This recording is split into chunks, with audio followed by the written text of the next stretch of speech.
नमस्कार, मैं मोहित आनंद स्वागत करता हूँ आपका आपके अपने यूट्यूब चैनल पे। उम्मीद करता हूँ कि आप सभी बहुत बढ़िया होंगे और अपनी पढ़ाई बहुत ही बढ़िया ढंग से कर रहे होंगे। इलेक्ट्रिसिटी चैप्टर की एक सीरीज चल रही है। इस वीडियो में मैं रेजिस्टेंस के कॉम्बिनेशन के बारे में आपको पढ़ाऊंगा। तो जो भी लोग चैनल पर नए आए हैं वो चैनल को सब्सक्राइब कर लीजिए। डिस्क्रिप्शन में पिछली वीडियोस का लिंक मिल जाएगा, उनको जाके जरूर देखें। कॉम्बिनेशन ऑफ रेजिस्टेंस की किस तरीके से हम रेजिस्टेंस को कंबाइंड करें। लास्ट कुछ जो वीडियो थी वो resistance, resistivity, Ohm's law, electric potential, current, charge और न्यूमेरिकल के ऊपर अपलोड की गई। अब रेजिस्टेंस को कंबाइंड करने के दो तरीके। एक तो तरीका है सीरीज, जिसको हम बोलते हैं श्रेणी क्रम, यानी रेजिस्टेंस को आप श्रेणी क्रम में कनेक्ट करिए। और दूसरा है पैरेलल, जिसको हम बोलते हैं पारस्व क्रम, हिंदी मीडियम वालों। मैं दोनों ही कॉम्बिनेशन को यहां डिस्कस करने वाला हूं। सबसे पहले बात करेंगे कि रेजिस्टेंस को जब सीरीज में जोड़ेंगे तो उसको किस तरीके से डील करना है। मैं तीन रेजिस्टेंस के कॉम्बिनेशन को यहां पर ले रहा हूं। आप कितने भी रेजिस्टेंस के कॉम्बिनेशन को ले सकते हैं और इन तीन रेजिस्टेंस के कॉम्बिनेशन को एक बैटरी से, एक की से जोड़ रहा हूं। सीरीज में एमीटर लगा रहा हूं। मैं आपको बता चुका हूं कि करंट का कन्वेंशनल डायरेक्शन पॉजिटिव टर्मिनल से नेगेटिव टर्मिनल की ओर होता है। समझ में आ रहा है कि नहीं आ रहा? रेजिस्टेंस को मैंने मान लिया R1, R2 और R3। सबसे पहला और प्राइमरी जो सवाल आता है दिमाग में वो ये आता है कि कैसे पता चलेगा कि दिए गए जो रेजिस्टेंस हैं वो सीरीज में है या पैरेलल में। और ये बहुत ही बढ़िया सवाल है। देखो, अगर रेजिस्टेंस सीरीज में है तो जो उनके अंदर करंट फ्लो हो रहा होगा वो करंट डिस्ट्रीब्यूट नहीं होगा, यानी जितना करंट पूरी सर्किट में फ्लो कर रहा है वही करंट सीरीज कॉम्बिनेशन में जुड़े हुए हर एक रेजिस्टेंस के अंदर फ्लो करेगा। यानी कि करंट के फ्लो करने का सिर्फ एक ही रास्ता होगा। जैसे अगर मैं देखूं तो प्लस से करंट निकला और माइनस की तरफ फ्लो करेगा तो R1, R2, R3 में सेम करंट फ्लो करेगा। तो जब सेम करंट फ्लो कर रहा है किसी कॉम्बिनेशन ऑफ रेजिस्टेंस में तो वो कॉम्बिनेशन ऑफ रेजिस्टेंस सीरीज कहलाएगा। यानी मैं कह सकता हूं कि electric current will remain same. Electric current क्या रहेगा? सेम रहेगा। विद्युत धारा सेम रहेगी, लेकिन इलेक्ट्रिक पोटेंशियल, या जिसको आप पोटेंशियल डिफरेंस कहो या आप वोल्टेज कहो, यहां मैं वोल्टेज लिख दे रहा हूं। इलेक्ट्रिक पोटेंशियल यानी जो वोल्टेज है वो बट जाएगी, डिवाइड हो जाएगी according to the capacity of the resistance, कि उसकी कितनी कैपेसिटी।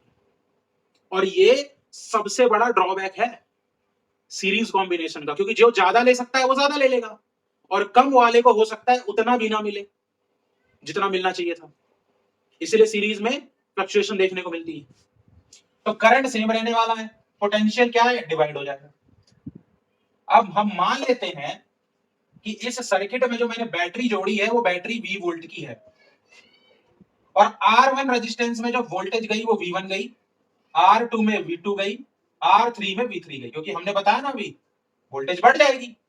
लेकिन एक चीज तो आप कह सकते हैं कि वोल्टेज बेशक बढ़ गई लेकिन टोटल वोल्टेज तो सेम रहेगी नहीं। यानी V is equals to V1 plus V2 plus V3 and so on इसलिए लगाया है क्योंकि तीन नहीं 300 रेजिस्टेंस भी हो सीरीज के अंदर में कोई फर्क नहीं पड़ता, करंट सेम ही रहना है और वोल्टेज बढ़ जाए। समझ में आ रहा है कि नहीं आ रहा? अगर समझ आ रहा है तो लाइक ठोकिए। अब वोल्टेज तो बढ़ गई लेकिन टोटल जो पोटेंशियल डिफरेंस है इस बैटरी की, तो रेजिस्टेंस में जो भी वोल्टेज जाएगी उनका सम इस टोटल पोटेंशियल डिफरेंस के बराबर होना चाहिए। अब हमने एक लॉ पढ़ा था जिसको कहते हैं Ohm's law. By Ohm's law हमें एक फॉर्मूला मिला था, डेट इज V बराबर IR। अब यहां ध्यान देने वाली बात है, भाई V जो है वो रिप्रेजेंट कर रहा है किसको? पोटेंशियल डिफरेंस को। किसके? सर्किट के। पूरी सर्किट में जो पोटेंशियल डिफरेंस है उसको रिप्रेजेंट कर रहा है। तो अगर मैं V की जगह सब्सटीट्यूट करूं IR, तो I भी क्या होना चाहिए? I होना चाहिए वो करंट जो पूरी सर्किट में फ्लो हो रही है। मानते हो कि नहीं मानते? और R क्या होना चाहिए? R होना चाहिए रेजिस्टेंस। किसका? पूरी सर्किट का। हमने देखा कि करंट क्या रहने वाला है? सेम। तो हम मान लेते हैं कि सर्किट में कितना करंट फ्लो हो रहा है? I। तो पहले रेजिस्टेंस में भी कितना करंट जाएगा? I। दूसरे में भी क्या जाएगा? I। तीसरे में भी क्या जाएगा? I। तीनों को I करंट मिलेगा, यानी I तो I ही रहेगा। लेकिन अगर मैं टोटल रेजिस्टेंस की बात करता हूं सर्किट के, तो उसको मैं रिप्रेजेंट करूंगा किससे? RS से। किससे रिप्रेजेंट करूंगा? RS। RS का मतलब है total resistance of the circuit in series combination. तो जहां मुझे दिखा V, वहां मैंने क्या पुट कर दिया? IRS। समझ में आ रहा है कि नहीं आ रहा? भाई ओम्स लॉ से V का फॉर्मूला मिला, V बराबर IR। I वही करंट है जो सर्किट में फ्लो हो रही है, और RS इस पूरे सर्किट का टोटल रेजिस्टेंस है।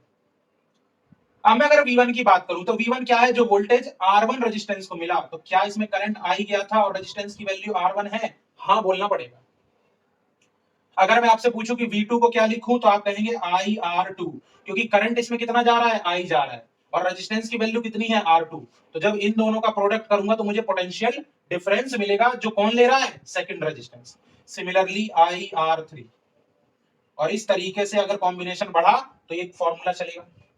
पूरी सीरीज में मुझे I कॉमन मिल गया, I बाहर निकाला तो क्या रह गया? R1 plus R2 plus R3 and so on. क्या I से I एलिमिनेट हुआ? तो RS बराबर क्या बना? R1 R2 R3 and so on. और यही है टोटल रेजिस्टेंस इन सीरीज का फॉर्मूला।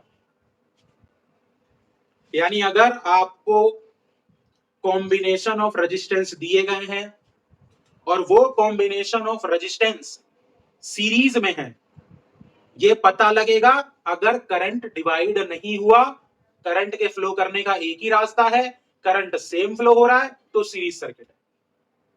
तो टोटल रेजिस्टेंस निकालने का फॉर्मूला यही है कि जो भी रेजिस्टेंस सीरीज सर्किट में कंबाइंड है, उनकी वैल्यू का एल्जेब्रिक सम कर दीजिए। जो टोटल वैल्यू निकल के आएगी वही सीरीज सर्किट के टोटल रेजिस्टेंस के वैल्यू के बराबर होगी। समझ में आ रहा है कि नहीं आ रहा? ये तो टोटल रेजिस्टेंस का कॉन्सेप्ट है। और टोटल रेजिस्टेंस, पहला पॉइंट करंट से, दूसरा पॉइंट पोटेंशियल डिवाइड हो गया, और तीसरा टोटल रेजिस्टेंस का फॉर्मूला। लेकिन यहां जो चीज आपको ध्यान रखनी है वो ये कि जब हम टोटल रेजिस्टेंस निकालते हैं, टोटल रेजिस्टेंस किसमें? सीरीज कॉम्बिनेशन में, तो ये वैल्यू हमेशा बड़ी होगी किससे? इंडिविजुअल रेजिस्टेंस से। इंडिविजुअल रेजिस्टेंस से हमेशा ये वैल्यू बड़ी होगी। जैसे फॉर एग्जांपल मैं आपको प्रूफ भी करूंगा। मान लीजिए 3 रेजिस्टेंस है, R1 है 1 ओम, R2 है 2 ओम, और R3 है 3 ओम, और तीनों को कंबाइंड किया गया है सीरीज में। आपसे कह दिया बताइए टोटल रेजिस्टेंस निकालिए, यानी RS। RS का मतलब मैंने आपको बता दिया, टोटल रेजिस्टेंस इन सीरीज। तो फॉर्मूला क्या है भाई? R1 plus R2 plus R3।